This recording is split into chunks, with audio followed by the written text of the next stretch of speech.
Life seems to become easier theoretically. In theory, when you analyze life today, we have such advanced modes of transport, such easy ways of communication. In theory, life seems easier than previous times, but practically life has become more challenging than the previous times. Tension, depression and frustration has, wallah, become the order of the day. Happiness, joy and prosperity is something of the past.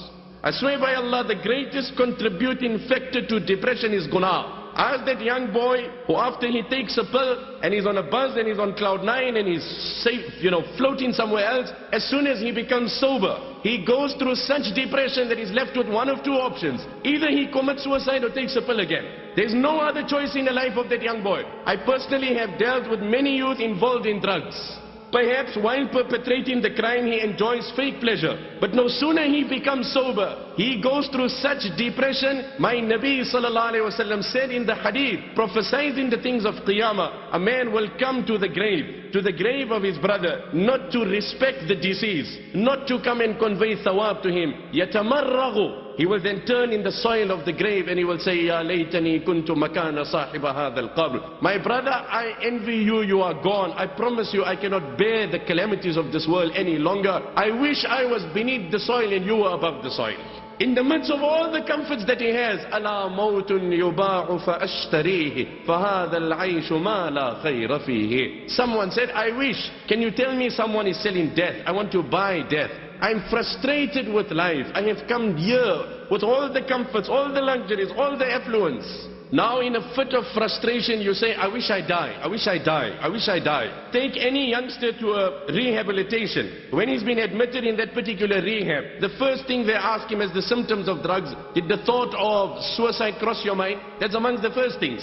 This is nothing, these antidepressant tablets, they have antidepressant. I give this example, perhaps I share it with you. It's nothing, that is escapism. You are hiding the reality. You are disguising and camouflaging. You are not solving, you are not soothing, you are not unwinding, you are not relaxing. It's like a person went to a particular motor mechanic, he had a problem in his car. Says, you know what, as I'm driving there's this very strange and peculiar sound coming out and I can't trace the problem. So the motor mechanic had a look at the car, but he couldn't trace the problem. He says, you know what, I can't really find anything, but I got a way out. I can solve the problem for you. If it really bothers you while driving, just put your radio a bit louder. If the noise bothers you, just put your radio, and I promise you your problem will be solved without any money. I won't take a cent from you. You just turn the volume a bit louder and that's it. I swear by Allah, that is antidepressant tablets. You have solved no problem. You have only camouflaged it, you've disguised it. The problem remains. Become sober and it's worse than what it was. That is antidepressant tablets.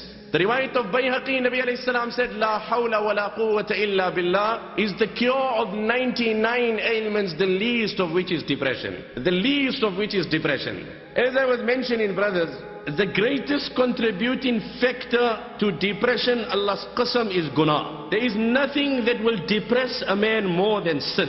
Nabi alayhi salam says in the hadith, Inna sidqa tamanina. Listen to the words of Nabi alayhi salam. Honesty provides tranquility. Honesty in your dealings, in your interaction, provides divine happiness, joy, satisfaction. Now extend the realms of that hadith. Broaden the scope of that hadith. Let's extend the explanation. Explore that hadith. Honesty, piety, integrity, loyalty, fidelity provides divine happiness, joy and satisfaction. And Nabi alayhi salam says lies, sin, vice provides restlessness, uneasiness, depression, frustration. Ask a man pursuing an unlawful relation. My wife mustn't get hold of my phone. Whoever is at the door, run quickly. I better see who's coming. He's constantly, he's on his nerves all the time. Nobody must come to know my wrong. The depression that results out of that sin. The nature of the devil is, and this in particular I want to address to my youth. The Quran speaks about this here. That when the devil provokes a person towards a sin, and he paints the picture that you make zina and you will be happy. You take the spill and that will be the end of pain in your life. And that is it. كَمَثَلِ الشَّيْطَانِ إِذْ قَالَ لِلْإِنسَانِ اكْفُرْ كمثل الشيطان إذ قال للإنسان اكفر فلما كفر قال إني بريء منك إني أخاف الله رب العالمين فكان عاقبتهما أنهما في النار خالدين فيها وذلك جزاء الظالمين. The similitude of the devil when he incites and provokes you to a sin. Now when a devil provokes you to a sin, then he plans the sin for you. He also answers all the possible leak-outs of the sin. That if you come late, what you'll tell your wife? No, you can tell her you got delayed at work. On the way, if this happened, all the apparent falls and loopholes that perhaps could be a setback, the devil answers everything. Instantly the mind is running. The mind is running. The devil is flowing. The sin is vivid before him. He's got a choice. Either he does it or not. It looks very tempting, very appealing, very convincing, very, if I do it, this is what I actually need in my life. It will be the end of this depression and tiredness and fatigue and whatever else as it is. A beautiful massage, by gentle hands. What more do I need? So the devil provokes him up. And the devil says, do it, and I'm with you. All the way. And look here, after all, when the brothers of Yusuf intended killing Yusuf, then immediately at that time, and I'm going to tell you something very important, listen to what I got to say, brothers. At that particular moment, the devil told them, وَتَكُونُوا مِن بَعْدِهِ قَوْمًا صَالِحِينَ. That you commit this act, you kill your brother out of jealousy. Out of jealousy, kill your brother, get rid of him. يَخْلُ لَكُمْ وَجْهُ أَبِيكُمْ. The focus of your father will then be exclusive on you. And after the sin, after all, Allah is forgiving. If you won't commit sins, who will Allah forgive? Scholars explain to think of the mercy of Allah prior to committing a sin. To think of the mercy of Allah prior to committing a sin is like saying, burn yourself. I've got an ointment for burnt fingers, so burn yourself. I bought this ointment. If I'm not going to burn myself, who's going to use this ointment? So let me burn myself. I bought it here in case something happens, so let me burn. That is not the time to reflect on the mercy of Allah. Scholars explain, if a person ponders over the mercy and the forgiveness, the kindness and the tolerance, the respite and the clemency of Allah, prior to perpetrating a sin, his minor sin will become a major sin. That is what will happen. Oh, my Allah is so forgiving, I don't need to just look at this woman, I can have zina with her. When my Allah can forgive so much, let me satisfy myself totally. That is not the time to look at how merciful Allah is. So the devil plans everything, and he reminds you of how forgiving Allah is also. And he promises you do this. فَلَمَّا كَفَرْ. When you make kufr, when you make zina, when you take that pill, and after you become sober, such depression engulfs your heart. What does the Quran say? وَكَانَ الشَّيْطَانُ لِلْإِنسَانِ خَذُولًا. The support, the encouragement, the person standing with you and provoking you with the devil, as soon as you perpetrate, he withdraws. The Quran says, Khannas. Min sharril waswasil khannas. Khannas, oh Allah, I seek your evil from the sneaking whisperer who comes, sneaks, withdraws, sneaks, withdraws. So after you've perpetrated the crime, he withdraws totally. I'm not with you. Now you do what you... Inni akhafullah. I got nothing to do with you. Now you, tough luck to you, my friend. You did it, you suffer it. The only way I can join you again is if you go back to that woman. If you take the pill again, I stand with you. Hence, you will see a person committed a crime to satisfy himself, one after the other. He goes deeper and deeper into that sin, and there's no way he's coming back. Life looks so dark for him, there's no way out.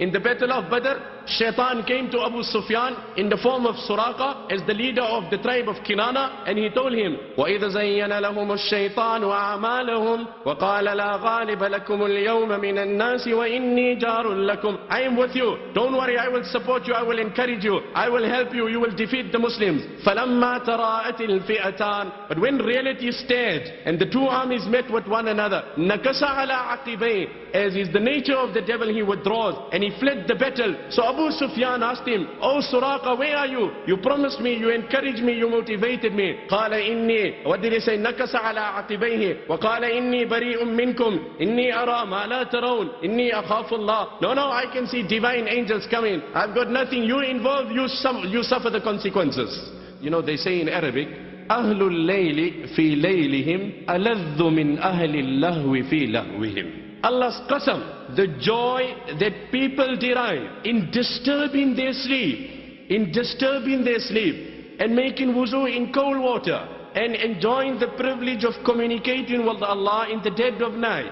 is much greater and much more than that young boy who's sitting on the lap of a beautiful, seductive, strange woman in the heart of a club with a bottle of wine in his hand. My brother, you have tasted the fake pleasure. You've seen how it has deceived you. I call you in this gathering and I invite you and I implore you. I introduce you to divine pleasure. I introduce you to spiritual pleasure. Wallah, there is such pleasure in salah. A time may Allah favor you with it, one and all, where you will go in sajda, and I promise you, you will derive such pleasure. Allah's qasam in His control is my life. You won't able to lift your head up.